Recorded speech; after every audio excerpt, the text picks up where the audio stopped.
From the studios of Farm Journal Broadcast,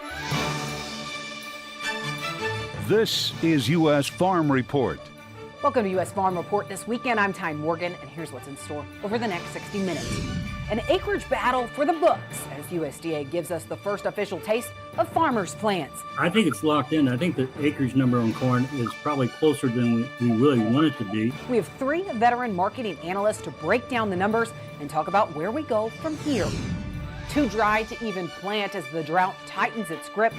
Farmers in southeast Colorado are forced to make tough decisions. Yeah, you can just tell how abusive this winter's been, you know. The conservation buzzwords, but what do they really mean? Because of the cost, we need to use less, but we need to get the same or more out of it. And in John's world, got any glyphosate for sale?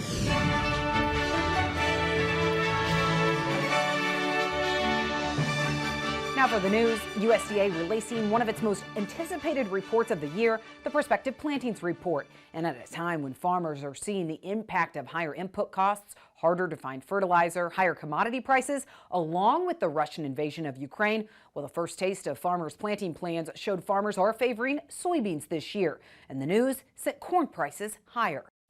USDA's Prospective Planting Survey found farmers plan to plant fewer corn acres this year at 89.5 million. That's a 4% reduction from 2021. And soybean acreage, well, that looks to be up 4% at 91 million.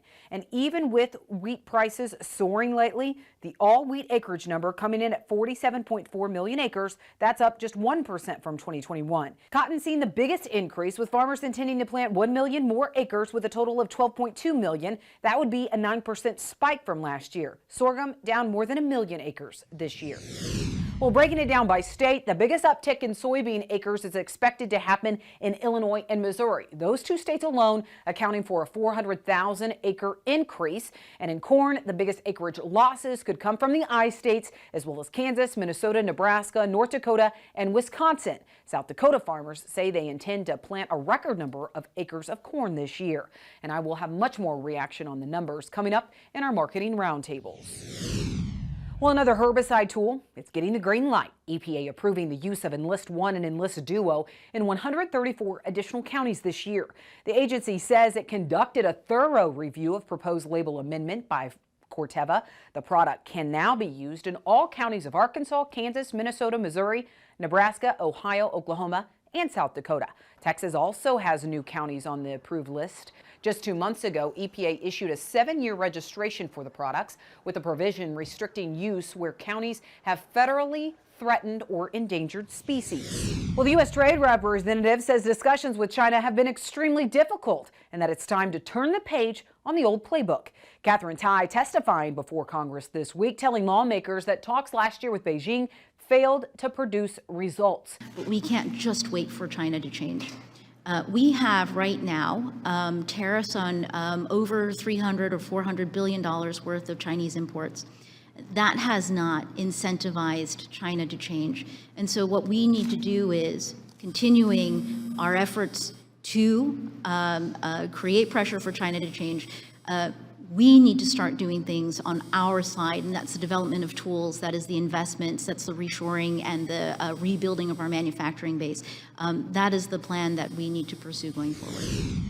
Well, there's concern what this will mean for the supply chain crunch around the world, as officials in Shanghai, China, announcing rolling lockdowns in order to conduct coronavirus testing. In the city of 26 million people, residents are barred from leaving their homes. Shanghai has been the world's busiest port when it comes to container volumes since 2010. But Chinese state media says the port continues to operate. Other reports say trucking services in and out of the city are severely impacted and several warehouses are closed. All this coming as officials work to contain an outbreak of a highly transmissible Omicron variant. The restrictions are in place until Tuesday, April 5th.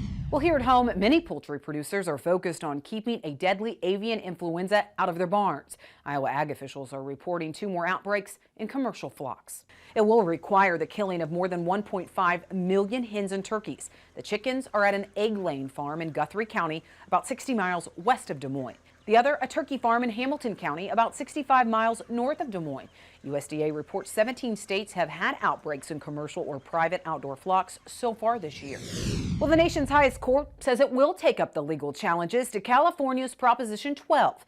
Prop 12 was approved by California voters in 2018. It took effect this past January, and now it set new housing requirements for pork sold in the state. A state superior court recently delaying the effective date for 180 days after final regulations are issued. The National Pork Producers Council and American Farm Bureau petitioned the Supreme Court to look into it. The case is expected to be argued after the court begins its new term in October.